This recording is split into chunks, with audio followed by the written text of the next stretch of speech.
மா நேச்சுரல்ஸ் வழங்கும் mister perfect மென் wellness. திருமணம் ஆகக்கூடிய அனைத்து ஆண்களின் இல்லற பிரச்சனைக்கும் ஒரே தீர்வு. வணக்கம்.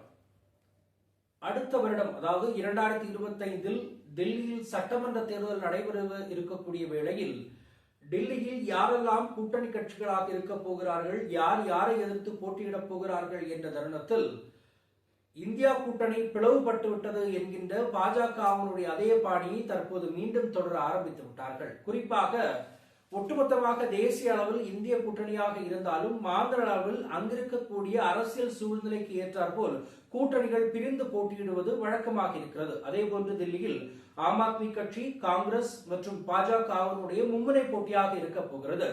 மற்ற இடங்களில் எல்லாம் ஆம் ஆத்மியும் காங்கிரசும் ஒன்றிணைந்தால் கூட பஞ்சாப், டெல்லி போன்ற இடங்களில் ஆம் ஆத்மி தனித்து போட்டியிடுவதுதான் வாடிக்கையாக இருக்கிறது. ஏனென்றால் அங்க இருக்கக்கூடிய அரசியல் சூழல் அதை ஒட்டுமொத்தமாக வேண்டும் என்றே சொல்கிறது. இப்பொழுது ஒட்டுமொத்தமாக ஆம் ஆத்மி கட்சியும் காங்கிரஸ் கட்சியில் இருக்கக்கூடிய இரு தலைவர்கள் மாறி மாறி தங்களுடைய கட்சிகளை பற்றி பேசிய பொழுது மிக பிரச்சனையும் சர்ச்சைக்குரிய விஷயமும் எழுந்திருக்கிறது என்று செய்திகள் கூறுகின்றன. குறிப்பாக ஆம் ஆத்மி கட்சியினுடைய ஒரு தலைவர் கூறும் பொழுது காங்கிரஸ் கட்சியை மிக தரைக்குறைவாக பேசியதாகவும், அதற்கு காங்கிரஸ் கட்சியில் இருக்கக்கூடியவர்கள் மீண்டும் தரைக்குறைவாக ஆம் ஆத்மி கட்சியில் இருப்பவர்களை பற்றி பேசியதாகவும், மக்கள் தற்போது காங்கிரஸ் ஆட்சியை வேண்டும் விரும்புவதாகவும், மிகப்பெரிய அளவில் இங்கே ஊழல்கள் அனைத்தையும் ஒழிப்பதற்காக புதிய பில்கள் பாஸ் செய்யப்படும் என்று கூறியதை ஒட்டுமொத்தமாக நடைபெறுத்தாமல் டெல்லியில் ஆம் ஆத்மி கட்சி ஆட்சி செய்து வருகிறது என்றும், இதனால் மக்கள் மிகப்பெரிய அளவில் அதிருப்தியில் இருக்கிறார்கள் என்றும் அவர் கூறியிருக்கிறார். இதற்கு ஆம் ஆத்மி கட்சியும் தற்போது பதிலடி கொடுத்திருக்கிறது.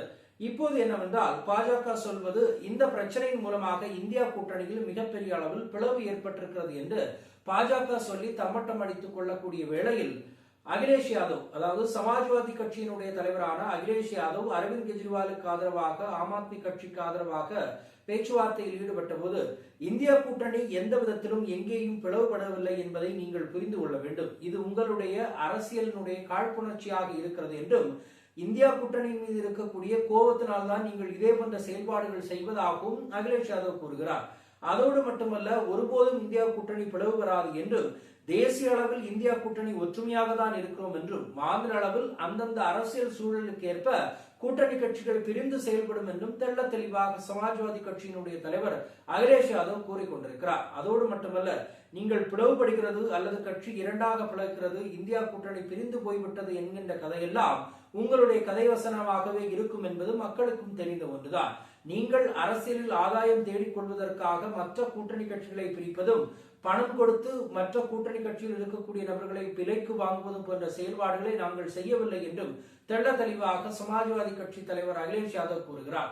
என்னவாக இருந்தாலும் அடுத்த ஆண்டு நடைபெறப் போகின்ற சட்டமன்ற தேர்தலில் டெல்லியில் மிகப்பெரிய அளவிலான மாற்றங்கள் ஏற்படுமா என்ற கேள்வியும் இருக்கிறது. ஏற்கனவே லோக்சபா தேர்தலில் 7க்கு 7 இடங்களையும் பாஜகவிடம் தோற்று போனது ஆம் ஆத்மி கட்சி என்பது தெள்ள தெளிவாக தெரியும்.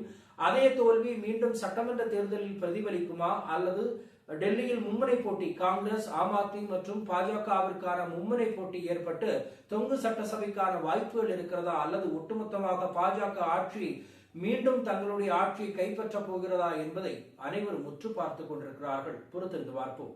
மற்றொரு சந்திப்போம். நன்றி, வணக்கம்.